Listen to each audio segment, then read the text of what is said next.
दोस्तों, हिंदू धर्म पुनर्जन्म में विश्वास करता है। धर्म ग्रंथों में लिखा है कि इंसान के मरने के बाद आत्मा उस शरीर को छोड़कर नए शरीर में प्रवेश करती है। गरुड़ पुराण में बताया गया है कि पुराना शरीर त्यागने के बाद आत्मा को उसके कर्मों के आधार पर पृथ्वी पर मौजूद 84 लाख योनियों में से एक नया शरीर किसी भी योनि में मिल सकता है। आत्मा को अगले जीवन में कैसा शरीर मिलेगा, यह पूरी तरह पिछले जन्मों के कर्मों के ऊपर निर्भर करता है। इसलिए पिछले जन्मों के कर्मों का लेखा जोखा रखना बहुत ही जरूरी है। इस कार्य को सुचारू रूप से चलाने के लिए देवताओं में चित्रगुप्त को नियुक्त किया गया है। चित्रगुप्त मनुष्यों एवं समस्त जीवों के पाप पुण्य का लेखा जोखा रखते हैं और यमराज के प्रमुख सहायक हैं। चित्रगुप्त के बनाए हुए हिसाब किताब के आधार पर ही मृत्यु के देवता यमराज आत्माओं को स्वर्ग, नर्क या नए शरीर में भेजते हैं। दोस्तों, अगर आप भी जानना चाहते हैं कि आपके किन कर्मों के कारण कौन सा जन्म मिलेगा और भगवान इसका निर्धारण कैसे करते हैं, तो इस वीडियो को अंत तक जरूर देखें। आपसे अनुरोध है कि चैनल को सब्सक्राइब कर लें और कमेंट बॉक्स में जय श्री नारायण लिखकर परमात्मा को अपना आभार व्यक्त करें। दोस्तों, जैसा कि आप जानते ही हैं कि हिंदू धार्मिक ग्रंथों के अनुसार व्यक्ति को स्वर्ग और नर्क उसके कर्मों के हिसाब से मिलता है। गरुड़ पुराण में यह बताया गया है कि कर्मों के आधार पर अगले जन्म में व्यक्ति किस रूप में जन्म लेगा, उसका निर्धारण कैसे किया जाता है। मनुष्य के कर्मों का लेखा जोखा का दायित्व चित्रगुप्त को मिला है। चित्रगुप्त यमराज के सचिव हैं, जो हमारे आपके हर कर्मों का हिसाब रखते हैं। जब किसी प्राणी की मृत्यु होती है, तब यमराज के दूत उस व्यक्ति की आत्मा को पकड़कर सबसे पहले चित्रगुप्त के सामने प्रस्तुत करते हैं। चित्रगुप्त जीवात्मा को उनके कर्मों का पूरा ब्यौरा देते हैं। इसके बाद एक दूसरे कक्ष में आत्मा को ले जाया जाता है। इस कमरे को यमराज की कचहरी कहा जाता है। यहाँ पर यमराज आत्मा के कर्मों को सुनकर उसके अनुसार अपना फैसला सुनाते हैं। यमराज का फैसला आने के बाद यमदूत आत्मा को विभिन्न द्वारों से स्वर्ग या नर्क में ले जाते हैं। अपने कर्मों के अनुसार स्वर्ग या नर्क में समय बिताकर मनुष्य को अलग अलग योनियों में जन्म मिलता है। दोस्तों, किस पाप कर्म से कौन सी योनि में जन्म मिलेगा, यह जानने से पहले आइए समझते हैं कि आखिर देव योनि या मनुष्य योनि में जन्म कब मिलता है। दोस्तों, प्रत्येक आत्मा की 3 गतियां होती हैं: ऊर्ध्व गति, स्थिर गति और अधोगति। यदि कोई व्यक्ति मरकर ऊर्ध्व गति को प्राप्त होता है तो उसकी आत्मा देवलोक को गमन करती है। स्थिर गति का अर्थ है कि वह फिर से मनुष्य के शरीर में जन्म लेगा। अधोगति का अर्थ है कि मनुष्य योनि से नीचे गिरकर किसी पशु योनि में जन्म मिलना। यदि उसकी गिरावट और भी अधिक है तो उसे और भी नीचे की योनि, जैसे कीड़े मकोड़ों या समुद्र में रहने वाले जीव आदि के रूप में जीवन मिलेगा। दोस्तों, आइए अब जानते हैं कि भगवान अगले जन्म का फैसला किन कर्मों के आधार पर करते हैं। दोस्तों, छल करना पाप माना गया है। गरुड़ पुराण के अनुसार अपने मित्रों या बंधु बांधवों से छल करने वाला मनुष्य मरने के बाद नरक जाता है। साथ ही उसका अगला जन्म एक गिद्ध योनि में होता है, जो सड़े गले जानवरों का मांस खाकर जीवित रहते हैं। इससे भी बड़ा पाप है ब्रह्म हत्या। सनातन धर्म में ब्राह्मण को भगवान के सबसे नजदीक बताया गया है।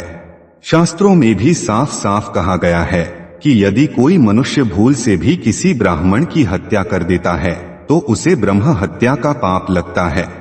ऐसे कार्य में साथ देने वाले मनुष्यों को भी कुंभीपाक नाम के नरक की यातना सहनी पड़ती है। गरुड़ पुराण के धर्म कांड में विस्तार से बताया गया है कि जो पापी व्यक्ति ब्राह्मण या कर्म से पूजनीय लोगों की हत्या करते हैं, उन्हें अश्व और ऊंट की योनि में जन्म लेना पड़ता है। जबकि घर का सामान चोरी करने वाला या दूसरों का पैसा लूटने वाला अपस्मार रोग से ग्रस्त होता है। इसके अलावा जो व्यक्ति किसी के वस्त्रों की चोरी करता है, उसे अगले जन्म में तोता के शरीर में जन्म मिलता है। सुगंधित पदार्थों की चोरी करने वाला व्यक्ति छछूंदर के रूप में जन्म लेता है। जो इंसान अपनी धर्मपत्नी को अकारण ही छोड़ देता है, वो अगले जन्म में गंडमाल नाम के महारोग से पीड़ित रहता है। गरुड़ पुराण में उल्लेख है कि दूसरे की पत्नी से संबंध बनाने वाले व्यक्ति को घोर नरक में जगह मिलती है।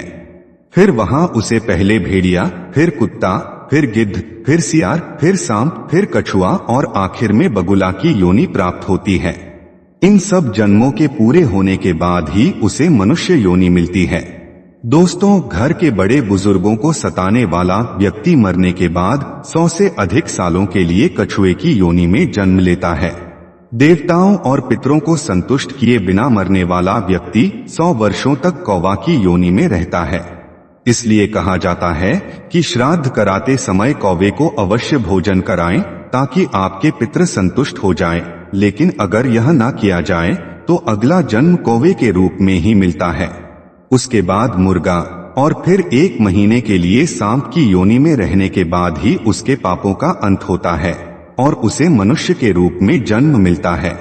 दोस्तों, कई बुद्धिजीवियों का प्रश्न होता है कि आखिर किन्नर योनि में जन्म किस पाप कर्म से होता है। दोस्तों, कुछ लोग ऐसे होते हैं जो किन्नरों और अन्य जाति के लोगों का मजाक उड़ाते हैं और उन्हें हीन दृष्टि से देखते हैं। शास्त्रों के अनुसार ऐसे लोगों को अगला जन्म एक किन्नर के रूप में मिलता है और उन्हें भी ऐसे ही अपमान सहना पड़ता है। दोस्तों, यदि कोई व्यक्ति किसी का कत्ल कर देता है तो ऐसे जघन्य अपराध करने वाले को अगले जन्म में गधे की योनि में जन्म मिलता है। लेकिन अगर वो जिस शस्त्र से हत्या करता है उसी से उसकी भी हत्या हो जाए तो उसे मृग योनि मिलती है। इसके बाद वो मछली, फिर कुत्ता और फिर बाघ बनता है। इन योनियों में जन्म लेकर अंत में वो मनुष्य योनि में जन्म लेता है। कहते हैं कि जो व्यक्ति अपने से बड़ों का अपमान करते हैं उन्हें कौंच नाम के पक्षी के रूप में जन्म लेना पड़ता है। उसके बाद वो हिरन की योनि में जन्म लेता है, फिर जाकर उसे मनुष्य योनि की प्राप्ति होती है। दोस्तों, जो इंसान प्रचुर होते हुए भी दूसरों के मांगने पर भोजन नहीं देता और अकेले भोजन करता है वो अगले जन्म में संतानहीन रह जाता है। वहीं जो मनुष्य फल चुराता है वह बंदर की योनि में जन्म लेता है। गरुड़ पुराण में बताया गया है कि जो लोग महिलाओं का शारीरिक शोषण करते हैं या उनका शोषण करवाते हैं उन्हें अगले जन्म में भयंकर बीमारियों से पीड़ित होना पड़ता है। धार्मिक मान्यताओं के अनुसार किसी स्त्री की हत्या या उसका गर्भपात कराने वाले व्यक्ति को नरक में दर्दनाक पीड़ाओं को झेलना पड़ता है, जिसके बाद उसे चंडाल योनि में जन्म मिलता है।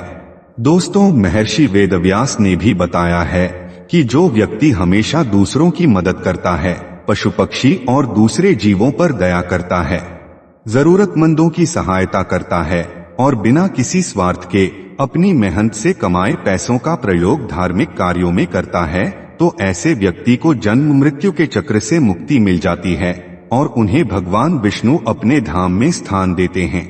दोस्तों, उम्मीद करता हूँ कि आपको समझ आया होगा कि भगवान अगले जन्म का फैसला कैसे करते हैं। अगर ये बातें आपको समझ आई हो तो वीडियो को लाइक करें।